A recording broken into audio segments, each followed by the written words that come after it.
Je rappelle que les juges de la Cour suprême sont nommés à vie, l'idée étant que cela les met à l'abri des pressions politiques.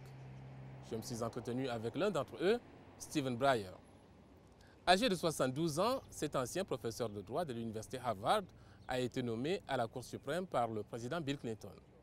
Il vient de publier un livre, Comment faire fonctionner notre démocratie. Le juge Breyer explique tout d'abord pourquoi il a décidé d'écrire ce livre.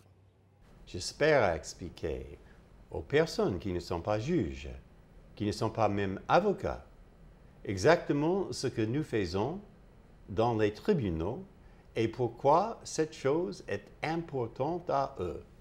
Et quand je parle dans le livre, je parle probablement la plupart du temps de ce document-là. Voilà, ça c'est la Constitution des États-Unis. Et le rôle des juges est de faire de ce document les mots qui vivent, les mots qui sont pertinents à nos vies contemporaines. Et même les fondateurs de ce pays ont pensé à ce problème. Ils ont pensé qu'au moins qu'il ne soit quelques groupes qui est chargé avec la responsabilité de mettre en œuvre ce document si excellent, va être une peinture ou un objet dans un musée. Alors nous en reparlerons tout à l'heure, nous parlerons de la Constitution dans un instant, mais étant donné le principe de la séparation des pouvoirs, comment faire, qu'est-ce qui est fait pour éviter de possibles conflits entre le judiciaire, l'exécutif et le législatif aux États-Unis? Oh, c'est une question assez profonde, vous savez, parce que ça vient d'origine Montesquieu et les grands philosophes des Lumières.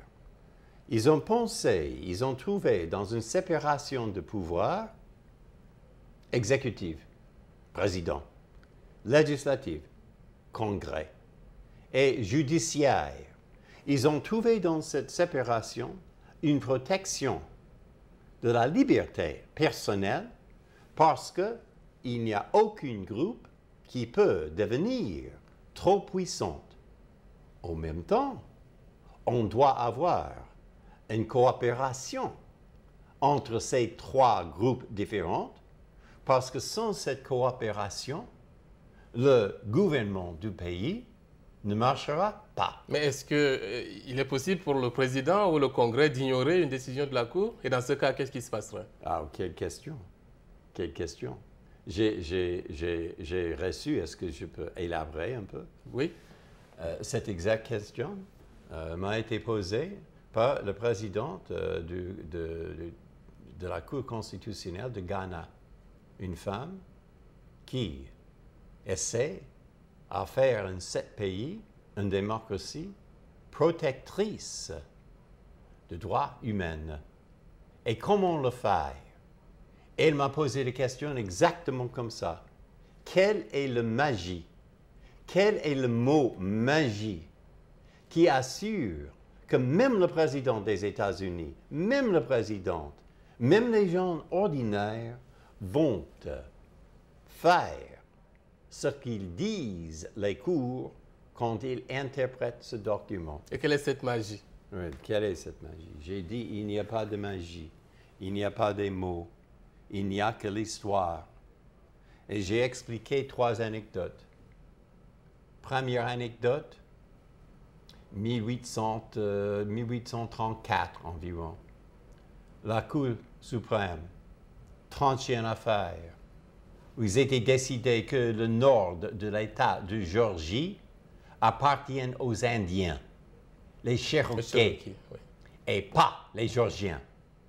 Et c'était de cette affaire que le président des États-Unis, Andrew Jackson, a en principe prononcé un mot connu. John Marshall, le président du tribunal, a fait son décision qu'il le mette en œuvre. Comment? Il a envoyé les militaires, les soldats en Géorgie pour mettre en œuvre cette décision, le contraire, pour renvoyer... Les Cherokees. Oui, les Cherokees. Ah oui? Oui, voilà. Aller à l'encontre de la décision du juge. C'était 75 ans. Mais, une autre décision, très connue, très importante, 1954, Brown versus Board of Education. La ségrégation raciale est tout à fait contraire aux dispositions de la Constitution. C'est absolument illégal. Et pourtant, elle avait cours dans le sud des États-Unis. Oui, c'est ça. Mais 2 ans, rien n'arrive, à peu près rien, 3 ans. Et enfin, le président Eisenhower a décidé qu'il va envoyer les parachutistes, 1000 parachutistes à Arkansas, parce que le gouverneur a dit qu'il va refuser à laisser entrer ces écoliers noirs dans une école blanche. Et c'était ces héros, ils étaient vraiment, ces militaires, étaient les héros de la Deuxième Guerre mondiale. Ils étaient les mêmes divisions qui avaient fait des parachutismes en Normandie, Battle of the Bulge, et ils étaient des héros, et ils ont marché avec ces étudiants. Très, très bien. En l'occurrence, l'exécutif a apporté son concours pour appliquer la décision de la justice. C'était un moment magique, parce que si vous pensez à ce moment, la chose de Bush v. Gore, vous connaissez ce que c'est que j'étais minoritaire. Oui.